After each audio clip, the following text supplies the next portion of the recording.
আসসালামু আলাইকুম। দেখুন আমি এখানে শাক দিয়ে চিংড়ি মাছ রান্না করবো। শাক আর রসুন বাটা একসাথে ভালো করে লাল লাল করে ভেজে নেব। এরপরে দিব মশলা আর কিছু মশলা দেবো, আপনাদের সাথে শেয়ার করবো।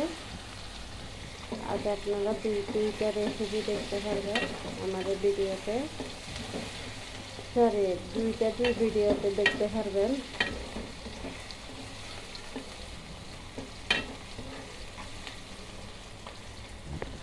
প্রথমে আমি পেঁয়াজগুলো ভালো করে লাল লাল করে ভেজে নিয়েছি। এখানে আস্তে আস্তে সবগুলো মশলা দিব। দেখুন আমি শাকের মশলাটা ভালো করে কষিয়ে নিয়েছি।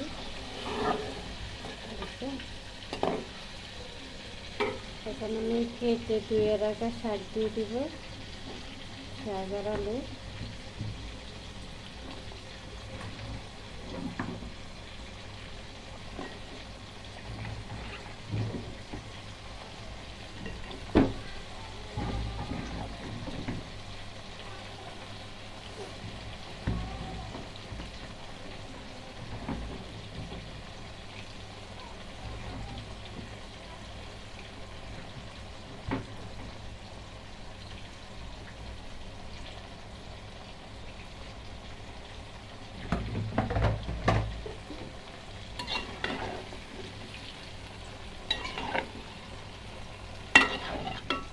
দেখুন শাকগুলো ভালো করে লাড়ে নিই।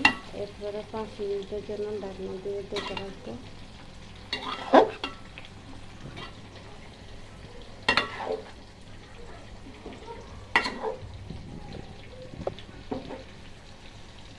পাঁচ মিনিট ঢাকনা দিয়ে ঢেকে রাখবো।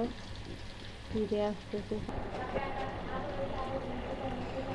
দেখুন এভাবে কষানো শেষ, এবার পানি দিয়ে দেবো।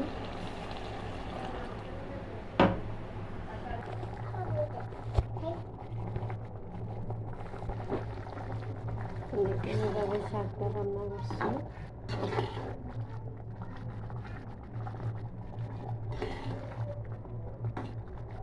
আজকে রান্না এ পর্যন্ত।